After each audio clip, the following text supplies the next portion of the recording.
Gabriel, lista que está ali, não é? Isso aqui é o chefe, né? Já está liberado aí? Está dando exibido dentro da voz aqui.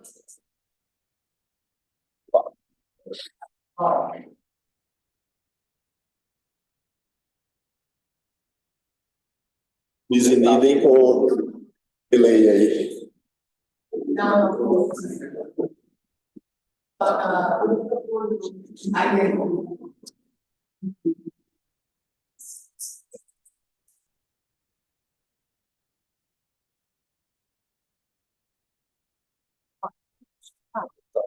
Fique à vontade.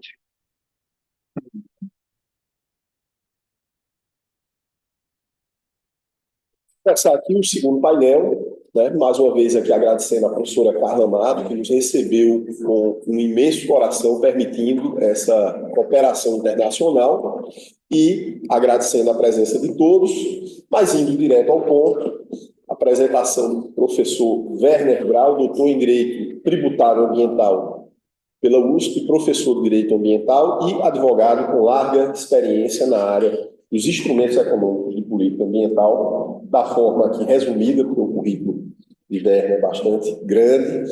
Então, com a palavra, nosso amigo Werner Grau. Bom dia a todos. Boa madrugada para quem está no Brasil. Eu quero iniciar agradecendo à professora Carla pelo convite para estar aqui. Eu preciso dizer para a professora Carla que quando eu fui descrever meu doutorado, teve um momento que eu tinha um caminho que eu não sabia resolver. E eu fui encontrar no seu trabalho a solução para o meu caminho. Foi o que abriu as portas para eu escrever minha tese. Então, eu sou devedor. E agradeço muito pelo convite, pela gentileza de me permitir estar aqui hoje. Eu quero agradecer também ao nosso presidente, o Alexandre Burman, e ao nosso vice-presidente da UBA, o Talden Farias. Ontem, Talden, nós estávamos jantando, o Lissandro, a Fernanda, eu e a Esther, a filha do Lissandro, e o Burman chegou, e eu disse ao Burman uma coisa que eu quero dizer aqui de público. O melhor voto de todos da minha vida foi o voto do Burman para presidente da UBA com você como vice. Se vocês candidatarem a qualquer coisa, eu voto. É só preciso que vocês me deem antecedência para eu mudar o domicílio do comissão eleitoral. É excepcional o trabalho que vocês estão fazendo à frente da nossa entidade. Eu quero aproveitar e também já cumprimentar o professor Paulo Marques, que chegou. Um prazer vê-lo. O prazer é meu. E eu pretendo não ser longo demais, que para quem me conhece sabe que não é exatamente fácil falar sobre a reforma tributária, meio ambiente e clima no Brasil. Eu quero já dizer a todos que eu vou trazer muito mais provocações e indagações do que afirmações. Eu trabalho nessa área do clima já há bastante tempo e eu tenho uma série de dúvidas que eu gostaria muito que me fossem esclarecidas. Eu vou começar trazendo um breve contexto. Desde que nós começamos a discussão da questão climática no mundo, o Brasil é um ponto de disrupção, vamos chamar assim. Primeiro, pelas nossas características, que diferem das características de todos os outros países. Nenhum país tem como maior fonte de emissão de gás de efeito de estufa as fontes que nós temos, no caso, o desmatamento. Nenhum país tem a condição que nós temos. Nós estamos sentados hoje no país que tem o maior patrimônio climático e natural do mundo. E nós precisamos tratar isso da forma devida. Então, me causou, lá atrás, muita dor e muita tristeza quando o protocolo de Kyoto finalmente entra em vigor para o MDR, e nós fomos à Receita Federal no Brasil, um grupo de advogados e de empresários, e dissemos, olha, criou-se um mecanismo, o Mecanismo de Desenvolvimento Limpo, e o Brasil vai receber aportes financeiros isso vai gerar resultados positivos e algo que se denominou do certificado de emissão reduzida. E nós precisamos tratar isso sob o aspecto jurídico, com a natureza jurídica, sob o aspecto contábil e, portanto, sob a questão da tributação. E nós precisamos, e o governo brasileiro tinha na pessoa do senhor Everardo Maciel, o, aspas, dono da Receita Federal, nós fomos ao Everardo, uma figura inteligentíssima, explicamos toda a estrutura da Convenção Quadro, do protocolo, do MDL, e terminamos dizendo: é necessário que não haja nenhuma incidência tributária sobre toda esta cadeia. E ele ouviu, gostou muito, disse isso, agradeceu e respondeu: não, eu não posso abrir mão de receita num país com a situação que nós temos. Então, essa dicotomia ela já começa ali. Ela segue hoje, mas há outros aspectos muito complicados. E havia uma esperança muito grande de que a reforma tributária andasse de mãos dadas com a Política Nacional de Meio Ambiente, no artigo 9º, nos seus instrumentos, está lá, os incentivos econômicos, com a Política Nacional sobre a Mudança do Clima, que trata disso. Mas a reforma tributária preferiu um outro lado, tipicamente. E aqui, então, eu quero começar trazendo este aspecto. A reforma tributária traz o imposto do pecado. E o que é o imposto do pecado? O imposto do pecado é uma internalização das externalidades negativas. Todos aqueles produtos ou serviços que tenham como efeito uma externalidade negativa ao meio ambiente, ao clima, à saúde, serão sobretaxados. Perfeito. É o comando e controle sendo sofisticado.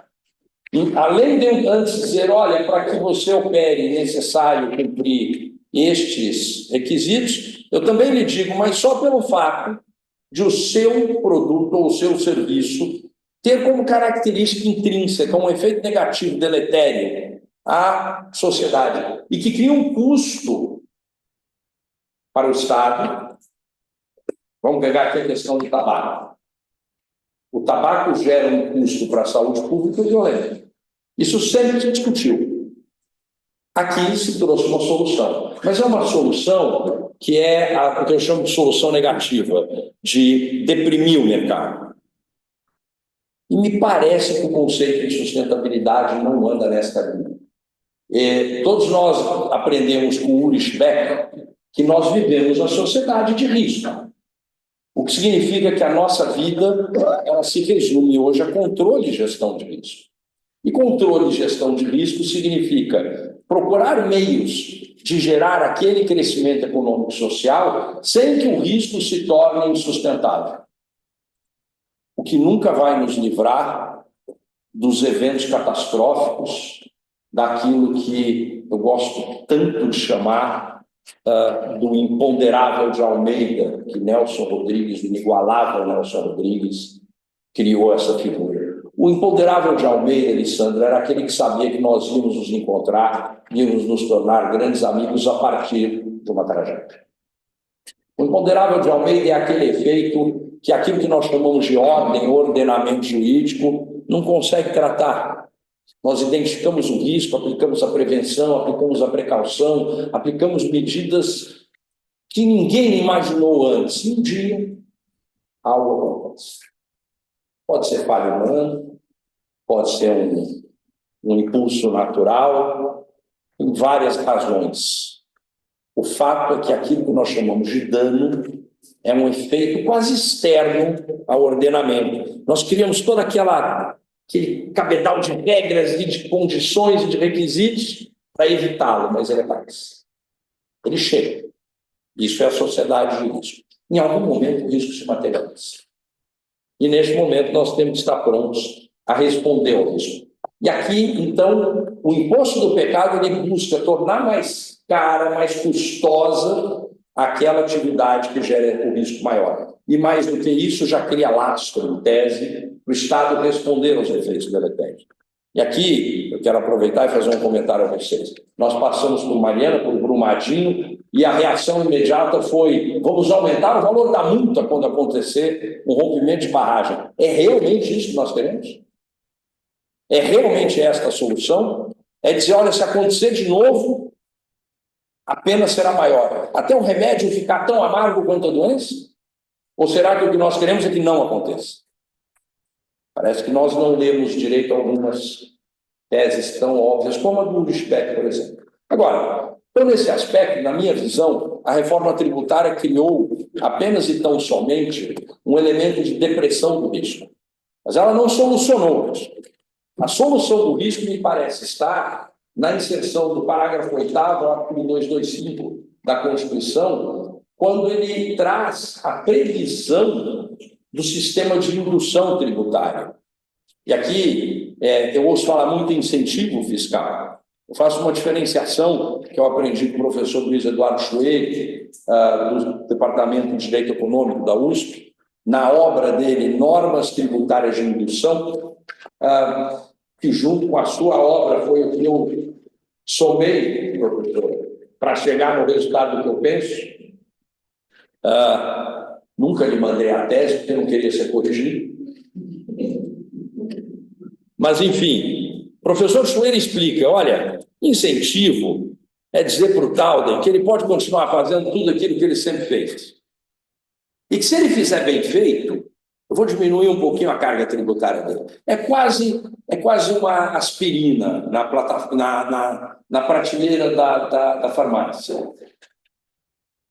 Indução, não. Indução é dizer, Tauden, o custo para vocês que você faz, que é menos eficiente do que aquilo que a Cris faz, vai subir.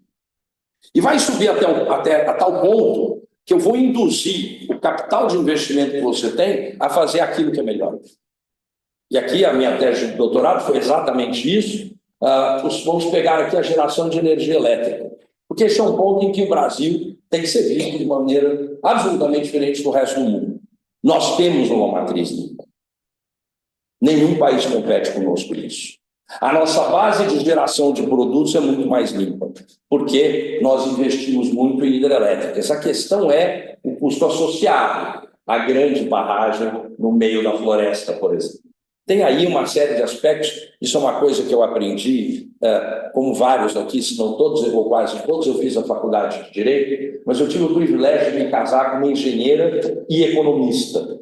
Então ela me ensina, olha, as variáveis são mais do que essas que você enxerga. Todo dia ela me diz isso. É difícil, meu professor. Tem muito amor envolvido.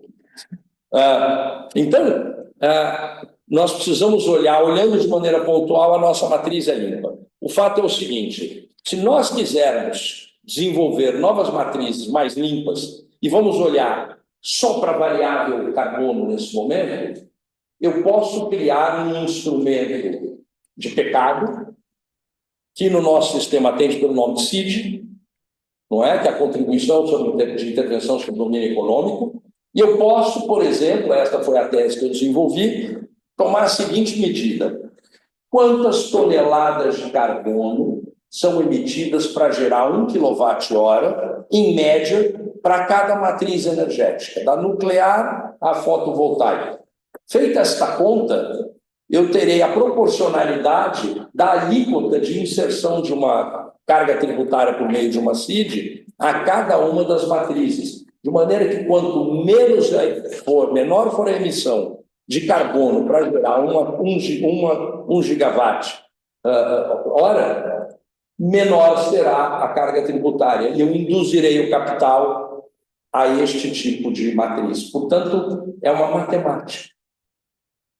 E a Constituição traz isso já, e agora, com a inserção do artigo 8º, isso ficou mais forte. Mas isso é uma novidade? Não.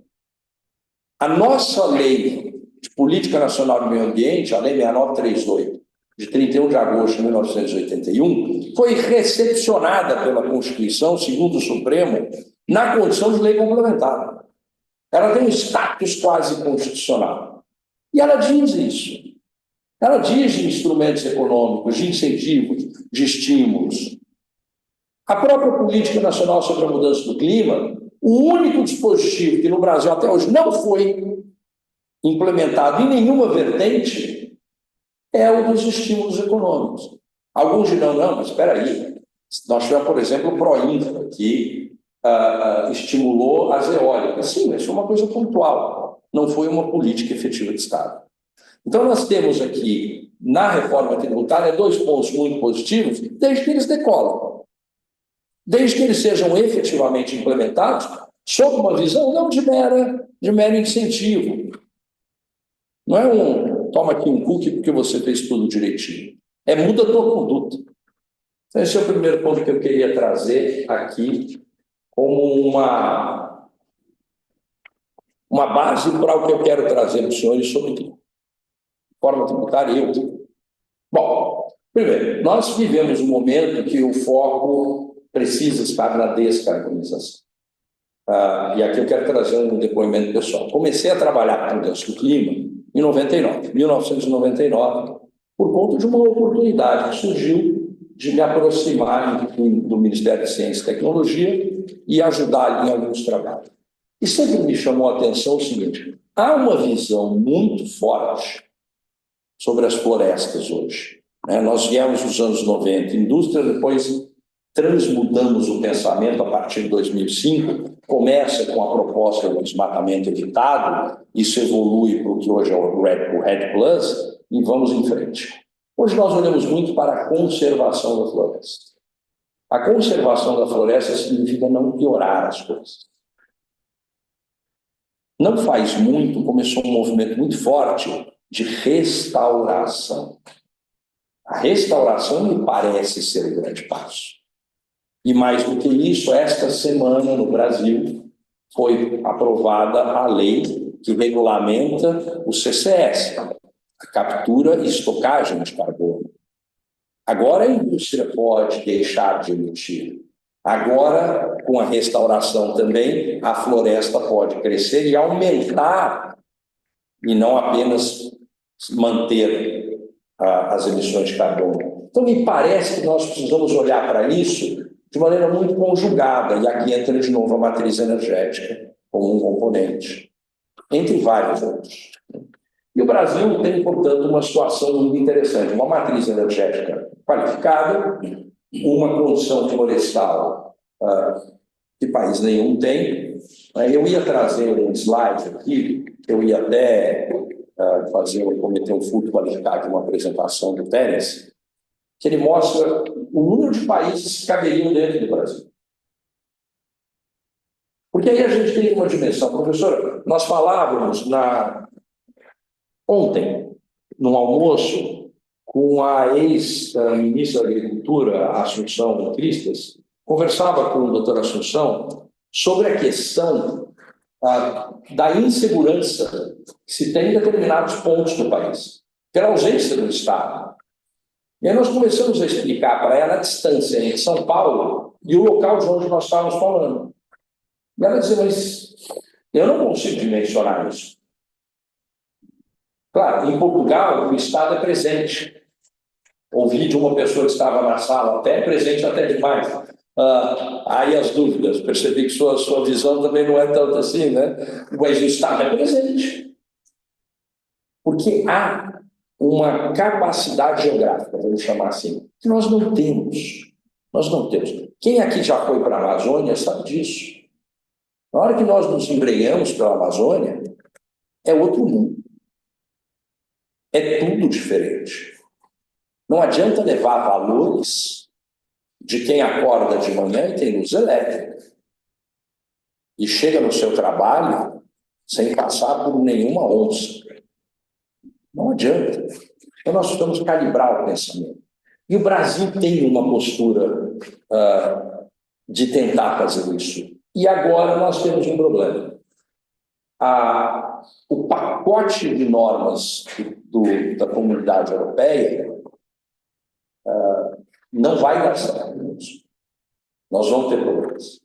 Vou trazer 2 exemplos. Primeiro, o Regulamento 1115, que agora teve a sua aplicação mandatória adiada em 1 ano. O Regulamento 1115, em síntese, disciplina como é que acontece aquela coisa de você só poder exportar para a União Europeia desde que você tenha terreno ou parcela de terreno maculada, sem desmatamento legal ou ilegal, desde 30 de dezembro de 21. Bom, nós temos aqui alguns problemas. O primeiro é soberania. Na condição de brasileiro, eu quero dizer à União Europeia que a minha lei é muito boa. E eu quero dizer que eu vou seguir a minha lei. E eu quero dizer que, se quiserem que mude a lei, que venham conversar, mas que não me imponham barreiras não tarifárias. Nós vamos ter problema. Segundo aspecto é a leitura que se faz. Eu fui buscar o texto em português. Vou buscar os outros. Vou buscar a minha origem. O texto em português diz que não pode ter havido desmatamento a partir da data corte em terreno ou parcela de terreno. Ora, o que é terreno ou parcela de terreno na realidade brasileira? Depois de muita discussão interna, para discutir o primeiro caso do cliente já tendo problemas, porque a regra é mandatória agora só no final de mais um ano, mas as empresas já estão olhando para isso, é natural. As relações comerciais já estão se amoldando. E aí nós dizíamos ao cliente, veja bem, o seu terreno, nós vamos chamar de matrícula do seu imóvel. E aí essa era a discussão com o doutor Assunção. Eu disse, doutor Assunção, há matrículas de 200 mil hectares. Parece uma capitania hereditária que ficou esquecida. É uma coisa brutal. Se eu digo que eu tenho uma matrícula de 200 mil hectares, e em 1 hectare eu tive um problema, eu maculo os 200 mil hectares? Isso é justo? Nós entendemos que não. E aí procuramos, então, desenvolver o que seria parcela de terreno. E parcela de terreno concluímos que seria um talhão. O que é um talhão? Um talhão, eu faço um projeto de florestamento, por exemplo, para depois fazer o corte, e eu faço várias pequenas áreas. São as áreas que eu vou explorar economicamente num sistema de rodízio para que a terra se recupere. É um sistema inteligente, sustentável. Então, a conclusão que chegamos é que temos que brigar pelo seguinte: podemos até discutir terreno e parcela de terreno, desde que parcela de terreno seja talhão. Então, na minha área aqui de 200 mil hectares, eu tenho 200 talhões de 1.000 hectares cada um. Já não é pouca coisa, 1.000 hectares. Eu acho, professor, que 1.000 hectares seria uma bela de uma quinta. Aqui em Portugal seria uma herdade bastante já significativa. 1.000 hectares. Pois é. Lá, professor... Uma quintinha. O professor, eu tive o privilégio de, com uns amigos, nós pegamos um Jeep e saímos andando pela Amazônia. Mas eu não tenho nem herdade nem quintinha. O Talden que tem sabe disso. O Talden que tem sabe bem o que é isso. Eu também. Mas nós andamos ali, fomos passear de Jeep e nos perdemos na Amazônia, né? E foi uma história complexa, porque num dado momento nós tínhamos ali por bússola, tinha um guia, e ele dizia, nós podemos estar a 30 ou a 130 quilômetros da cidade mais próxima. Quer dizer, é um pouco perdido. O fato é que o regulamento 1115 pode ser um grande problema. E depois vamos falar sobre a Nature Restoration Law.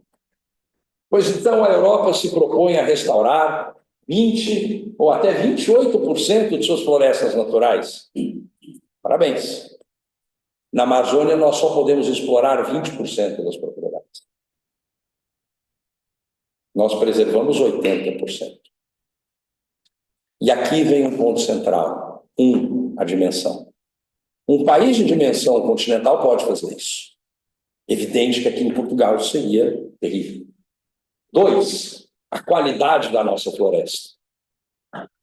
Se eu fizer uma restauração das florestas nos países não tropicais, temperados, recipientes, eu não terei a qualidade biodiversa que nós temos.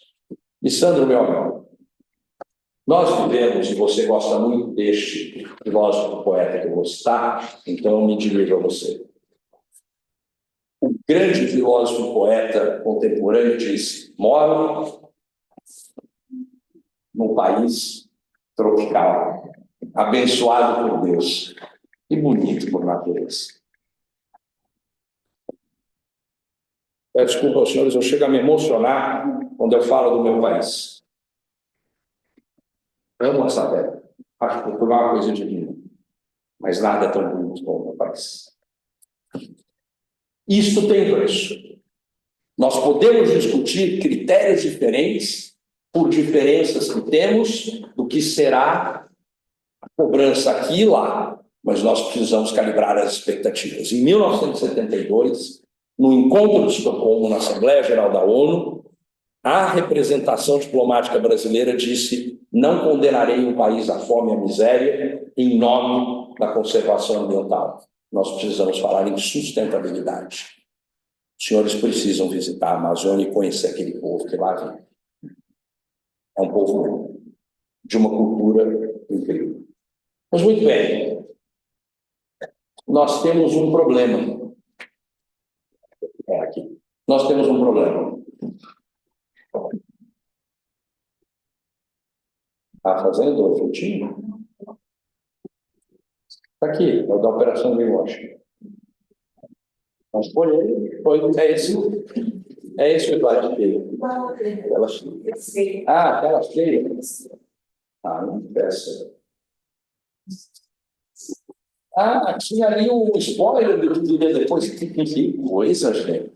Como vocês veem, a engenheira economista ensinando advogado em todo momento. Faz 2 semanas ela me ensinou a amarrar o sapato sozinho. Nós temos um problema. Num país com esta dimensão, o Estado não chega. Onde o Estado não chega, o que acontece? Reina a bagunça.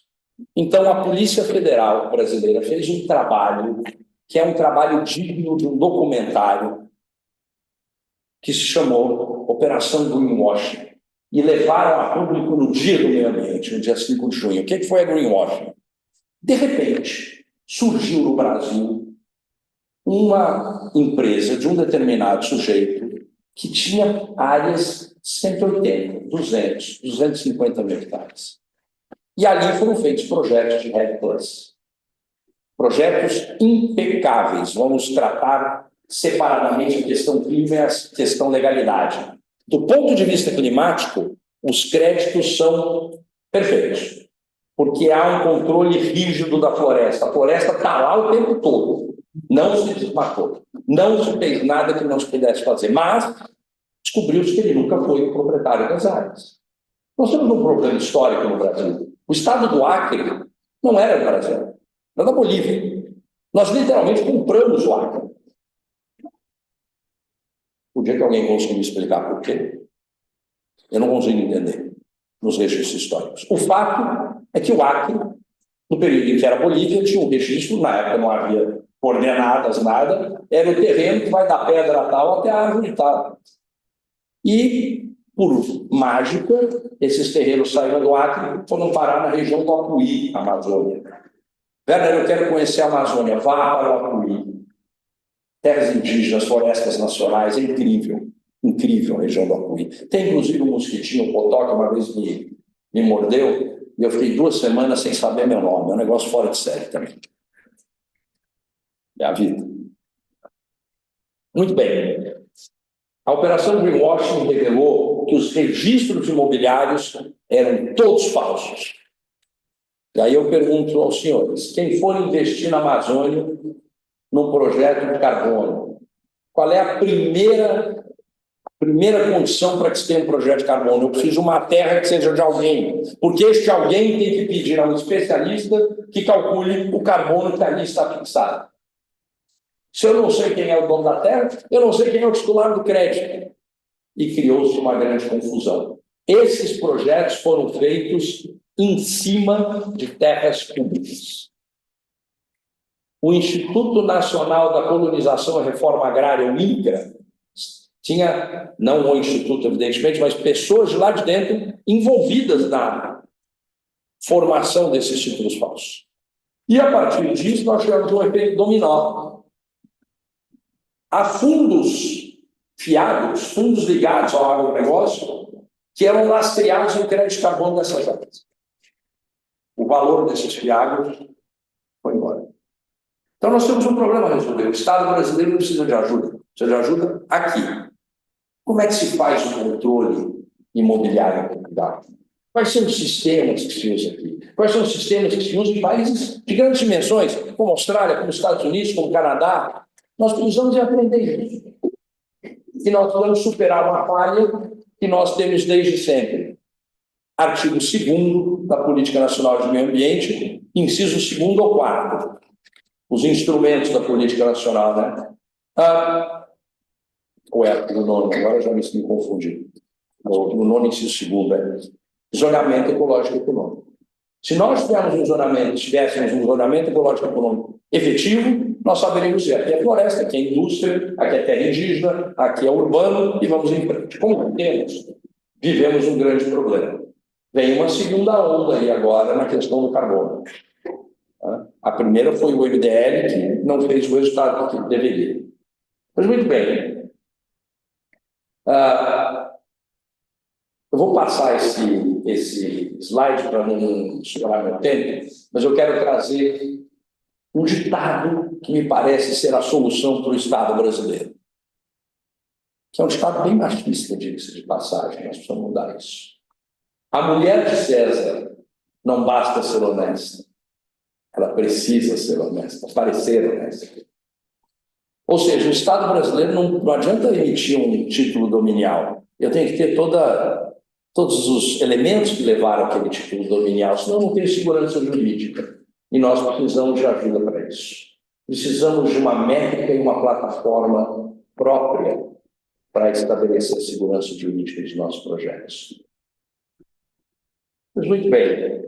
Depois nós temos o carbono na modalidade de restauração, e eu tenho um ponto aqui para trazer ao debate. Quando nós tomamos uma grande floresta, fazemos ali o cálculo do carbono fixado e valoramos esse carbono por uma métrica econômica que já criamos, nós temos a valoração do carbono que queremos discutir. E o carbono tem um efeito mundial. Beleza? Ótimo. Decidimos discutir isso. Quando eu preservo essa floresta, eu não preservo algo mais. Eu não preservo os serviços ecossistêmicos, eu não preservo fauna, flora, biodiversidade, recursos onde pode estar, por exemplo, a cura do câncer. Quanto vale isso? Então, quando se compra uma tonelada de carbono, se leva junto um monte de outras coisas. Nós precisamos discutir isso. E o Brasil precisa assumir a liderança dessa discussão, a valoração econômica do que vem. Depois, por fim, eu não vou passar pela captura de estocagem, porque ela não tem nenhuma relação nem direta com a reforma tributária. O que eu quero deixar por último a quem interessa a limitação do debate de carbono. A quem interessa limitar o debate ao carbono. Essa é uma pergunta que nós vamos nos fazer. Por que nós discutimos apenas o carbono? Por que em 92 se separou em dois temas a Convenção sobre a Mudança do Clima e a Convenção sobre a Biodiversidade? Em 92 nós separamos, professora, nas pesquisas que eu fiz, encontrei algumas falas interessantíssimas. E aqui eu faço um passo atrás para terminar. Em 1971, um integrante de um órgão, que depois viria a ser o SNI, Sistema Nacional de Informações, do governo militar, faz um ofício ao governo, ao presidente da República, ao gabinete da presidência, dizendo, olha, vem uma pressão de fora muito grande em relação a essa questão do meio ambiente. Nós precisamos criar uma estrutura governamental que seja estrutural, algo como o Estado para inglês, que responda pela questão ambiental. E cria-se, portanto, em 72, a Secretaria Especial de Meio Ambiente, que teve gente muito importante do ambientalismo brasileiro. Paulo Nogueira Neto, talvez nosso maior ambientalista, estava lá. Bom, este mesmo sujeito, em 71, escreveu este memorando. Em 1981, ele sanciona a Política Nacional de Meio Ambiente. E ele joga radical no projeto da bomba atômica brasileira. Nós estamos falando de João Batista de Figueiredo, um militar que teve uma postura muito firme na questão do nosso sistema. Agora, neste cenário que nós vivimos em 72, na Assembleia Geral da ONU, se finalizou com 109 recomendações. Está lá no relatório final. Tem uma lista de 109 recomendações. Eu convido cada um a ler. É impressionante como o mundo seria bom se as 109 recomendações tivessem sido seguidas por todos os estados. O fato é que entre 7.2 e 9.2, na Assembleia seguinte, quando vieram as convenções do clima e da biodiversidade, foram 20 anos da vida mostrando aos idealistas que nós estávamos longe do ideal. Nós tivemos o que eu chamo de tríade do diabo. 84, Bhopal, 86, Sandoz, Basileia, 89, Exxon Valdez. Em Bhopal, os europeus e os americanos olharam para o terceiro mundo e disseram: vocês não sabem cuidar, deixa que a gente faz. 86, Sandoz, os americanos disseram: velho, muito, eu é que sei fazer. 89, e a tríade do diabo se fez, o mundo inteiro entendeu que não sabia cuidar da questão ambiental. Então, em 92, se sai de 39 recomendações e busca copo, mas se separou o clima de biodiversidade. Por quê? Não há uma explicação para isso, senão uma explicação política. Havia uma necessidade de discutir o clima e havia uma necessidade de discutir a biodiversidade, mas eram estados diferentes com essas duas preocupações. Hoje nós precisamos reuni-las. Enquanto nós não as reunirmos, eu lamento informar os senhores, mas na minha visão, a floresta amazônica não terá a proteção que a Europa pede. Esta é a primeira discussão, porque isso vai gerar a adequada valoração da floresta. Não é só carbono, tem muita coisa ali. O segundo aspecto, que virou objetivo do desenvolvimento sustentável da ONU agora, a questão dos povos da floresta. Eles têm que viver da maneira que eles vivem. E a terceira questão, que me parece fundamental, é o custo de oportunidade. 1 hectare com floresta, hoje tem um valor, o carbono. Este carbono, professor, vale menos do que a soja. Então, o que eu tenho aqui é um custo de oportunidade. A maior dificuldade que nós temos hoje é ir ao fazendeiro e dizer: bonitão, 80% da sua fazenda você tem que preservar. Os outros 20% eu quero preservar metade. Eu vou te ajudar, vou ajudar a desenvolver um sistema agroflorestal, vou otimizar os 10%. E 10% você vai me dar. Vamos capturar aqui, manter a floresta e vamos calcular o carbono. E ele diz: por quanto tempo? Eu digo: olha, nos termos da plataforma Vera, né, 40 anos agora, era 30, agora 40. E aí o fazendeiro diz: espera aí, deixa eu ver se eu entendi. A minha fazenda vai ficar 40 anos aqui parada com essa árvore e você vai me pagar X. Deixa eu te fazer uma pergunta. Se a saca da soja, do arroz, do feijão, da cana, de qualquer coisa, explodir amanhã, eu não posso cortar e plantar? Não, não pode. Olha, professor, aquele povo é meio bravo. De vez em quando a gente tem que ir embora meio rápido. E eles não estão errados. Nós precisamos valorar a floresta pelo valor que ela efetivamente tem. Nós precisamos que haja um posicionamento por trazer a floresta a preço de mercado. Essa é a verdade. E preço em bolsa, flutuando e assim por diante. E aqui eu vou dizer que se tem um país que tem uma relação boa com o Brasil, é este onde nós estamos. Por razões óbvias. Por razões óbvias, em breve, quando me aposentar, é aqui que eu quero estar. Pois muito bem. Dentro da União Europeia, eu vejo uma função primordial de Portugal. Não só pelo Brasil, mas pelos países de África também, que Portugal também conhece. Para que Portugal capitaneie essa discussão.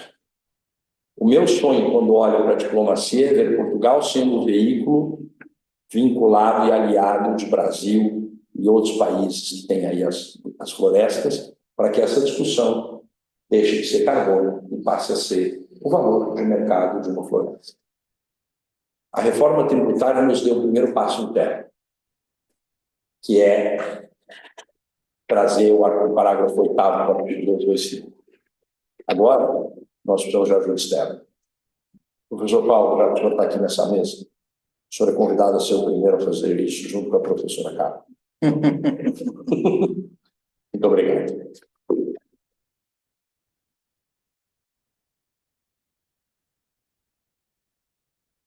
Apresentação brilhante do professor Werner, inclusive é um dos primeiros advogados do Brasil a atuar na área climática, né? Então, é um dos que tem maior expertise na área no Brasil. E, dando sequência, passando ao professor Paulo Marques, que é professor da Casa, professor da Faculdade de Direito de Lisboa, consultor, né, da presidência do Conselho de Ministros, e que vai nos dar a honra e a alegria de fazer aqui sua explanação sobre os instrumentos econômicos de política ambiental, falando sobre a tributação ambiental em Portugal. Professor Paulo, uma honra, uma alegria. São 20 minutos.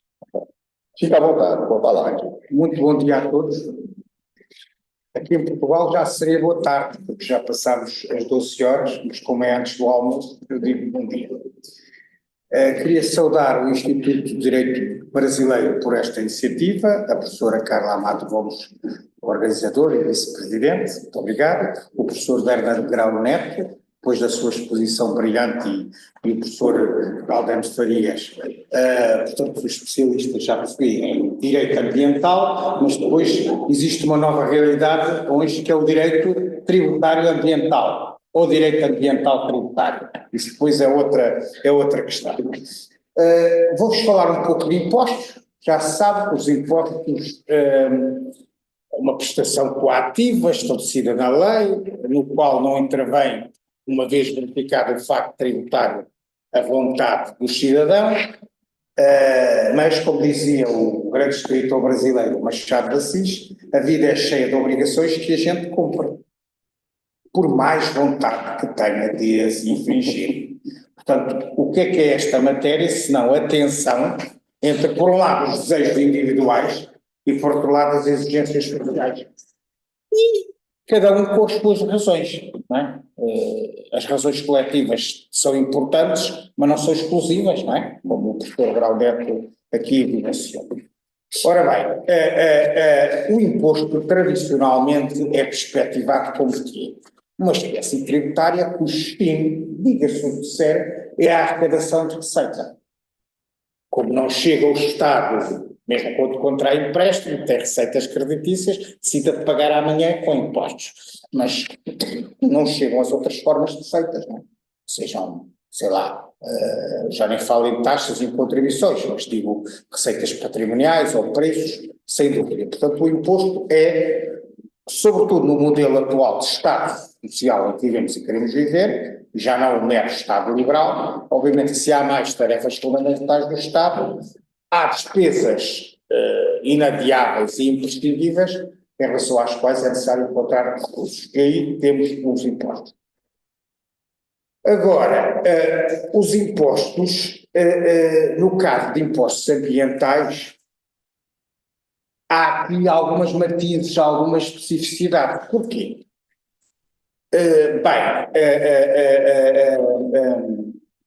Será que podemos falar de uma unilateralidade perfeita?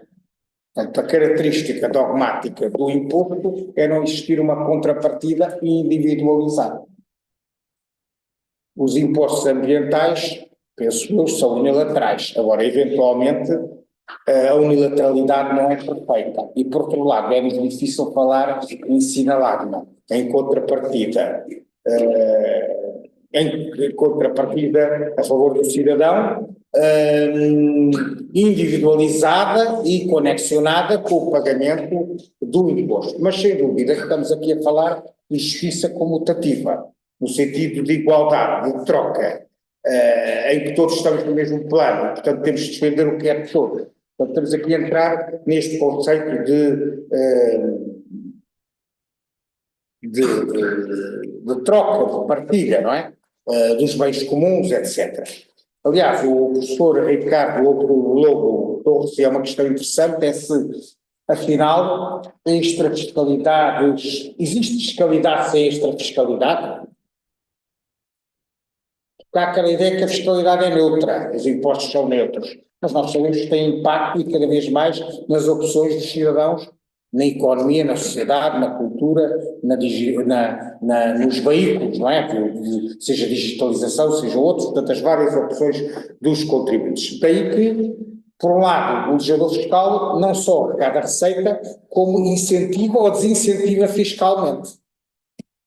certo tipo de condutas, sem prejuízo e contando com a liberdade, os tais desejos individuais, neste caso a liberdade de gestão privada. Portanto, estamos aqui a falar num domínio de convivência que se pretende salutar entre, por um lado, o Estado e o mercado e um convívio sem o outro. Aliás, o professor Manuel Pires, recentemente falecido, ilustre fiscalista, várias áreas, mas talvez a área onde tenha trabalhado mais terá sido os impostos do rendimento, dizia que a ideia era esta, eu gosto muito desta expressão, agravar o que desagrada e desagravar o que agrada.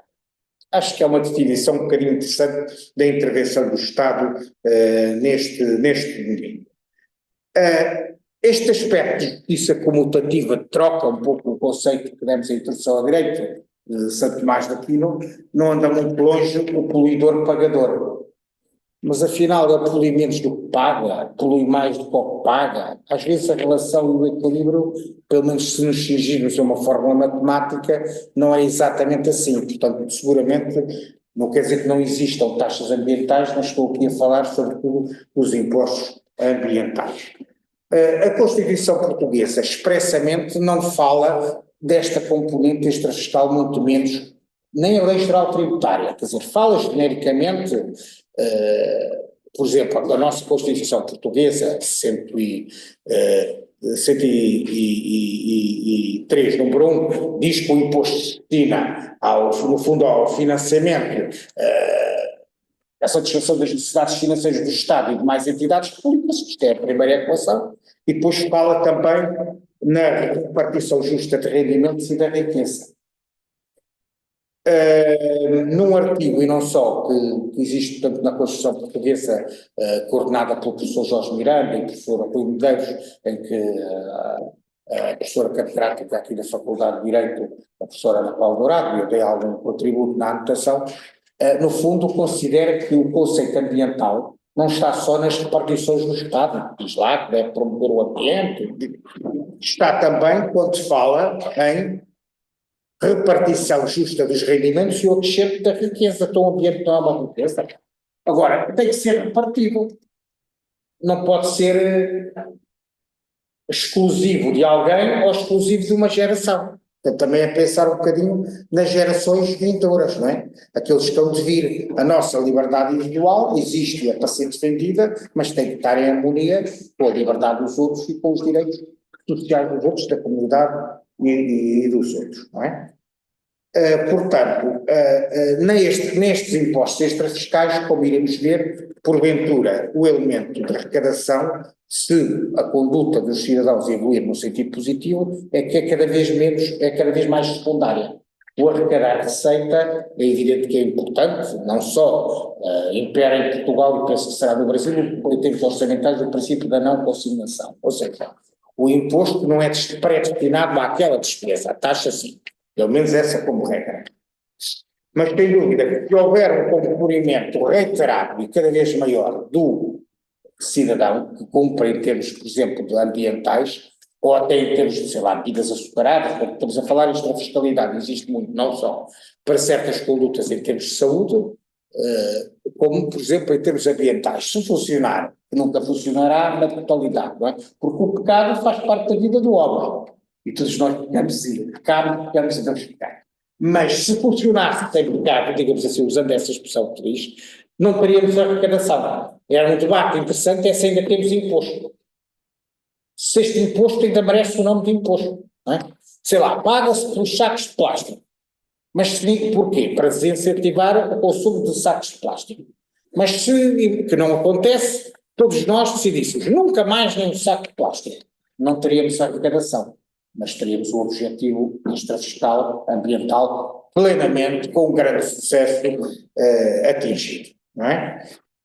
Muitas vezes estes impostos, ou não se fossem impostos, atendem à capacidade contributiva, ou real ou potencial.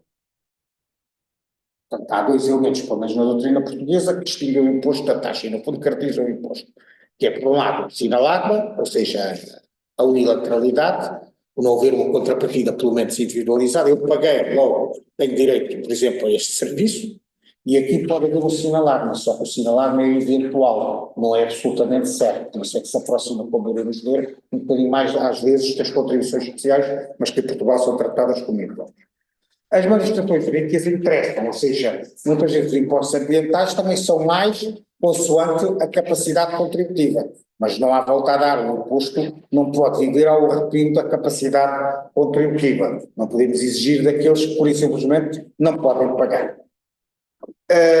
O sinalar, nós já vimos que é eventual, ou seja, de facto pode contribuir para a prevenção e reparação, mas é difícil quantificar o dano, muitas vezes são milhares de incumpridores e estar a associar especificamente este ou aquele cidadão a este dano, a esta situação, a este gasto do Estado. Essa relação individualizada muitas vezes é muito difícil ou é impossível.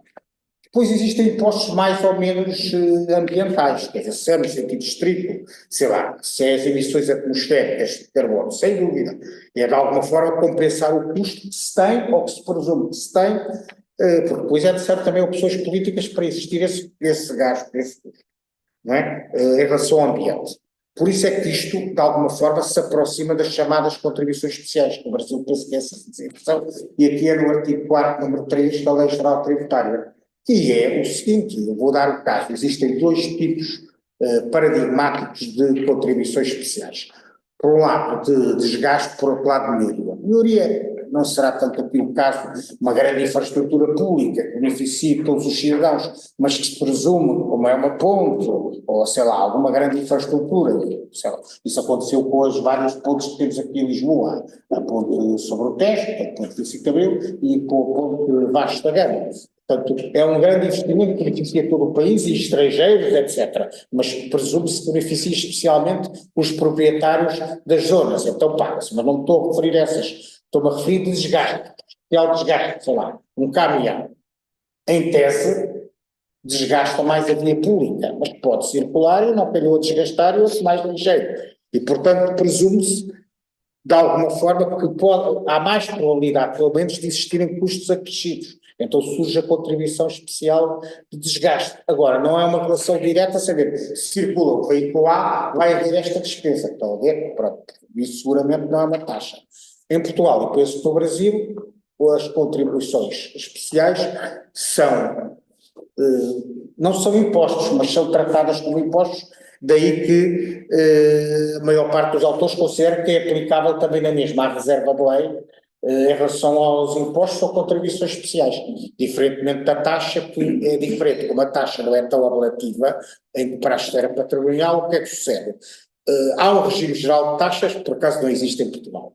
Estão agora uma comissão, mas não tem existido. Mas existe, pelo menos, das autarquias locais, esse regime tem que obedecer à reserva de lei. Agora, a taxa pode não ser criada necessariamente pelo Parlamento, só que tem que estar em subordinação, claramente, a esse regime geral. E estamos a falar da reserva, ainda assim, relativa da Assembleia da República. Portanto, a ideia é encorajar os tais comportamentos, a tal expressão do professor Manuel Pires, agravar o que nos desagrada. Portanto, aí é dissimular, é desencorajar, ou então desagravar o que nos agrada, incentivar as boas práticas, os bons exemplos, etc. Mas a fiscalidade é rica, não funciona só com impostos, também funciona com benefícios fiscais.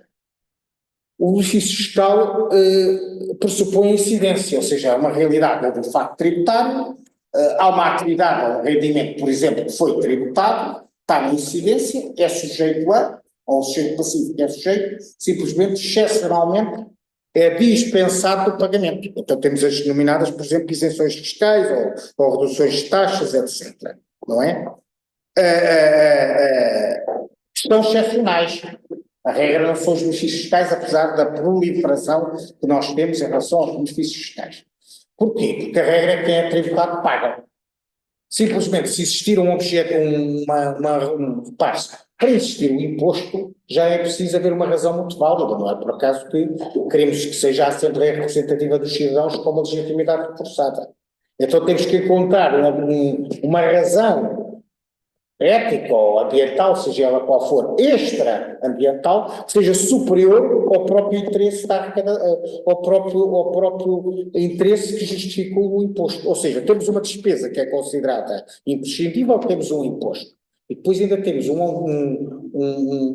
motivo extrafiscal que prevalece, que ainda é mais relevante e, portanto, justifica excepcionalmente o benefício fiscal. Ora bem, no fundo isto é pensar nos danos ambientais, naquilo que nós arrecadamos, se arrecadamos o imposto, mas por outro lado, se estamos, por exemplo, a incentivar quem investe em tecnologias menos poluentes ou até não poluentes, repare-se o bem-estar que dá. O bem-estar é dado pelo Estado, mas também é dado por todos nós cidadãos, não é? Se eu estou a apostar, por exemplo, na minha empresa em tecnologias não poluentes, eu também estou a zelar, obviamente, pelo meu interesse e da minha empresa, é legítimo, mas também estou a zelar, ou pelo menos em termos práticos, há resultados positivos para a comunidade em geral. Portanto, é nesse sentido que se justificam os benefícios fiscais. Por exemplo, em Portugal, falando aqui no Estatuto dos Benefícios Fiscais, portanto, há um imposto em Portugal que já teve vários nomes, não sei no Brasil,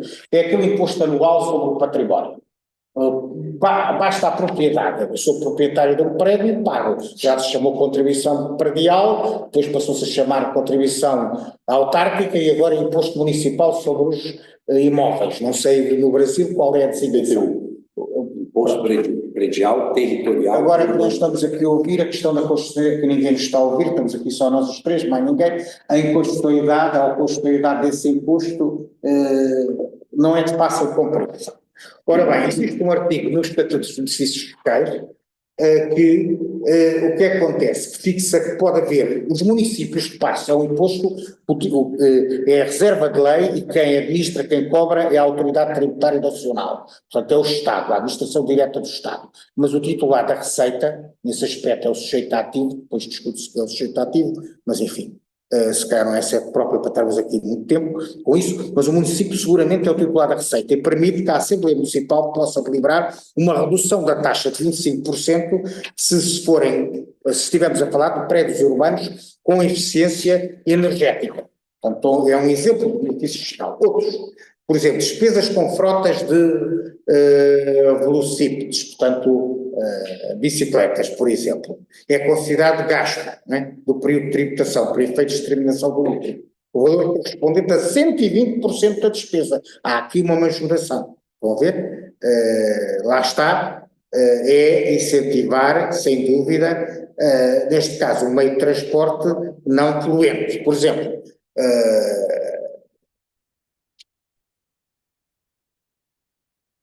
o imposto sobre os veículos, também, por exemplo, que é um imposto sim, a pagar no momento da matrícula do imóvel. Ora bem,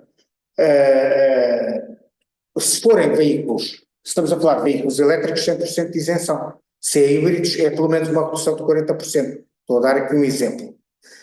O IVA também, é possível deduzir o IVA dos carros elétricos, ou mesmo híbridos. O imposto de circulação, que é um pouco o IMI, salvo seja, o tal que vocês designaram, o imposto periódico de imóveis, neste caso é o periódico por veículos automóveis, não é? No caso de veículos elétricos existe uma isenção, não é? E mesmo os híbridos aí já não estão isentos, mas pagam uma taxa inferior. Outra realidade, que essa eu penso que é exclusiva em Portugal, pelo menos já falei em vários académicos, tenho que falar com os professores de várias partes do mundo, e tudo indica que é mais ou menos marginada a originalidade portuguesa, que é um pouco difícil de explicar, que é a tributação autónoma. Uma empresa tem uma determinada despesa, certas, que são zonas cinzentas que estamos a falar. O normal seria discutir se é dedutível ou não é dedutível. Se o gasto é aceito ou não fiscalmente. No fundo, para reduzir o imposto, o tal rendimento bruto, e chegamos ao rendimento líquido, o tal rendimento real. Ora bem, por exemplo, as despesas não documentadas, imaginando o caso clássico, uma despesa que se calhar até existe alguma suspeita que tenha sido para corrupção, por natureza não está documentada. Aí a lei é clara, não é gasto dedutível, mas não há certeza, é uma zona de dúvida. Mas não vai só nisso, manda aplicar uma taxa de 50% e, em alguns casos, até 70% de tributação autónoma. Mas isso não é bem a matéria ambiental. Onde estaria aqui, eventualmente, a área ambiental, e está com certeza, é no caso de aquisições de viaturas ligeiras. Essas são dedutíveis de passageiros, não é? Ligeiras. Não estou a falar de pesados. Essas são dedutíveis fiscalmente, mas como é uma zona cinzenta que não sabemos, na verdade, se der no interesse dos trabalhadores, e como não conseguimos, a administração, o Estado não consegue individualizar, é difícil, não consegue tributar na esfera do rendimento dos trabalhadores, então manda aplicar uma tributação autónoma ainda severa, que é a chamada tributação autónoma sobre essas despesas com as viaturas ligeiras de passageiros, exceto estamos a falar de uma empresa que é o seu negócio, de táxis, de transportes coletivos, bem, coletivos não se coloca aqui, sei lá, de uma escola de condução, essa necessariamente tem que adquirir várias viaturas ligeiras de passageiros.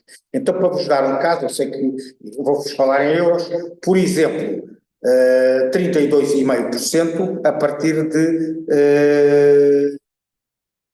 35 mil, se não me engano. Estão a ver uma ideia, mas já há vários escalões, não é? Se for menor que 27,5, são 8,5%, se é entre 27,5 a 27.500 euros, já são 25,5%, e a partir dos tais 35.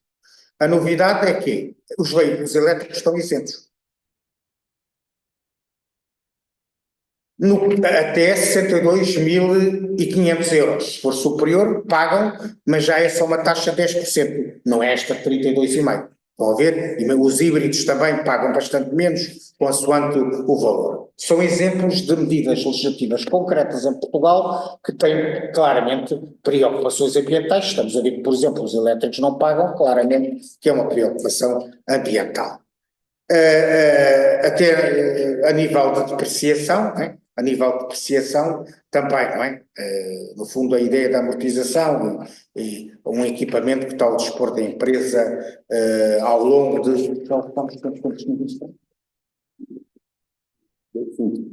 Já estamos na hora? Pronto, mas só, neste momento está na ordem do dia, não querendo aqui entrar na matéria partidária que é saudável, não seria o momento certo, portanto, o descongelamento da taxa de carbono. De alguma forma, a atualização, uma portaria publicada em 8 de setembro, portanto, há pouco mais de um mês, que no fundo procede a um novo descongelamento gradual da atualização da taxa de carbono, que teve suspensa devido à situação de aumento extraordinário do preço dos combustíveis, mas está aí outra vez. Assim, para acabar esta conversa, eu, em tempos, mas não foi só meu, portanto é um artigo, uma separata em coautoria. O título é interessante. A extrafiscalidade no Banco dos Réus. Uma perspectiva financeira e jurídica em ordem ao crescimento sustentável. Eu fui um dos autores, mas não fui o único. O doutor Afonso Arnaldo, que é um especialista em IVA, portanto é o Imposto Geral sobre o Consumo, e um professor de Finanças, o professor Joaquim Miranda Sarmento, que neste momento desempenha as funções públicas de Ministro de Estado e das Finanças. Por acaso, a Lei General Tributária é assim, os portugueses, os brasileiros e a África têm uma relação especial. Mas também temos alguma relação especial aqui com os nossos vizinhos do lado. Diferente, não com a grande vantagem da língua portuguesa. E a Lei General Tributária, diferentemente da nossa, fala expressamente da preocupação a este nível extrafiscal do imposto. Tem 2 parágrafos, o artigo 2º, o número 1 da Lei General Tributária, consiste nas prestações pecuniárias exigidas pela administração como consequência da realização de despesas, isso já sabemos. Mas depois diz, vou traduzir para português, os tributos são, além disso, meios para obter os recursos necessários para a sustentabilidade dos gastos públicos. Podem servir como instrumentos da política económica geral e atender à realização dos princípios e fins contidos na Constituição. Portanto, de alguma forma, fica aqui prevista a extrafiscalidade. Portanto, a fiscalidade não existe sem extrafiscalidade. Repare-se, em certos casos, a arrecadação até é meramente instrumental, não é o fim último. O fim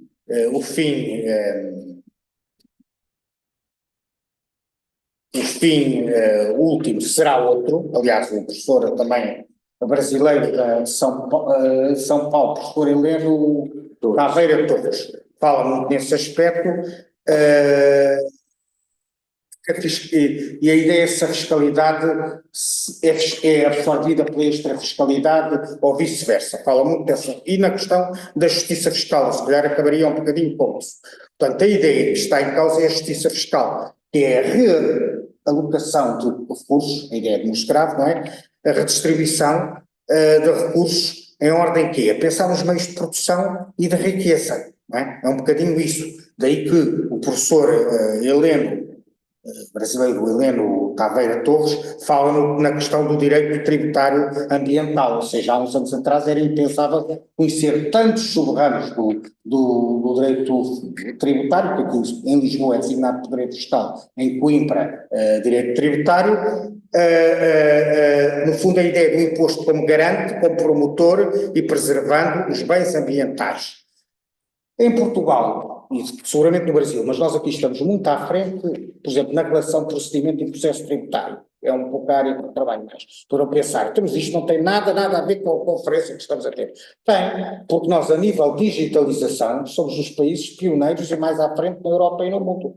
A relação do contribuinte, quer nas suas obrigações, quer na atividade da administração, sei lá, a apresentação, eu vou dar casos comezinhos, a apresentação das declarações, reclamações graciosas, até na execução tributária, a penhora eletrónica, a venda também por leilão eletrónico, as citações recorrendo a elementos sem prejuízo de algumas situações, obviamente, até na investigação criminal fiscal, ou seja, têm sido dados passos, sobretudo nos últimos 10, 15 anos, em Portugal, de digitalização. Obviamente que a digitalização também traz mais receita, mas perde tempo o contribuinte, evita uma deslocação ao serviço que se calhar tinha que entrar num carro, num automóvel e pôr a funcionar, e a digitalização em si evita grande consumo de papel, a riqueza florestal. Portanto, a nível da administração pública, e neste caso fiscalidade, administração tributária, a digitalização, claro, estamos a falar de uma administração que tem uma relação com todos os cidadãos.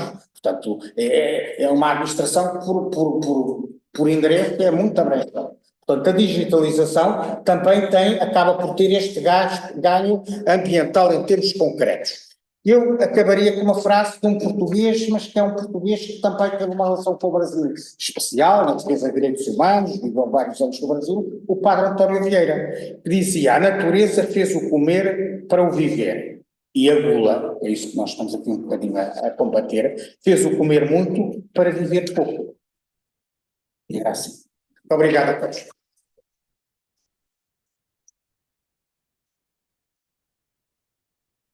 Apresentação brilhante do professor Paulo Marques, começa com Machado de Assis, termina com o padre Antônio Vieira. Gosta de Queiroz português e o padre António Vieira, costela portuguesa e também uma costela brasileira na prática. É verdade, terminou seus anos lá na Bahia, né? E com muita alegria, duas apresentações brilhantes aqui do professor Werner Grau, do professor Paulo Marques, né? Citou o Heleno Taveira Torres, que Meu orientador. Foi orientador do Werner, de doutorado, eu ia dizer exatamente isso, né? E também foi professor da universidade inicialmente, né? Onde eu ensino hoje, né? Hoje ele está na USP, lá em São Paulo, né? Bom, então, em razão da hora, a gente não vai abrir para o debate, infelizmente, mas seguiremos após o almoço aqui de tarde. Com imensa alegria, professor Paulo. Obrigado. O meu obrigado em estar convosco, em partilhar convosco e ouvir os contributos dos palestrantes.